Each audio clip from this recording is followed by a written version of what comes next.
MS ওয়ার্ডে একটি গুরুত্বপূর্ণ বিষয় আলোচনা করব, পোর্ট্রেট আর ল্যান্ডস্কেপ সেটআপ নিয়ে। মনে করুন এইটি একটি প্রথম পেজ রয়েছে, আমার একটা নিউ ফাইল।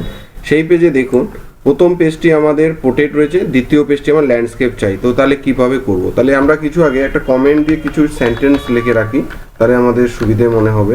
আমি লিখে রাখলাম, এটা প্রথম পেজ, দেখুন দেখতেই পাচ্ছেন। এবার দ্বিতীয় পেজটি ল্যান্ডস্কেপ হবে। তাহলে কী হবে? পোর্ট্রেটও থাকবে, ল্যান্ডস্কেপও থাকবে। তাহলে এটা কার্জারটা এখানে রাখা হলো।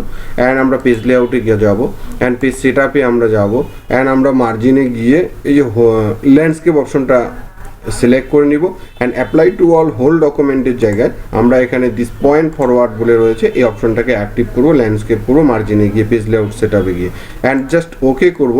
তাহলে আমাদের দ্বিতীয় পেজটি দেখুন ল্যান্ডস্কেপ হয়ে গেল। তো তাহলে প্রথম পেজটি পোর্ট্রেট আর দ্বিতীয় পেজটি দেখুন ল্যান্ডস্কেপ হয়ে গেল। তাহলে প্রথম পেজটি দেখুন পোর্ট্রেট আর দ্বিতীয় পেজটি ল্যান্ডস্কেপ। এই সময় অনেক সময় হয়, যেমন প্রথমে একটা আপনি কি করলেন, অফিসিয়াল চিঠি লিখলেন, কোনো জায়গায় কেউ কি ইনফরমেশন করবেন, আর অ্যানেক্সার 1 করে তার ডিটেলসগুলো টেবিল আকারে অনেক বড় করে ডেটাকে সাজিয়ে নিলেন। তো সেই জন্য ওয়ার্ড এরকম করে খুবই একটা ইম্পর্টেন্ট পার্ট।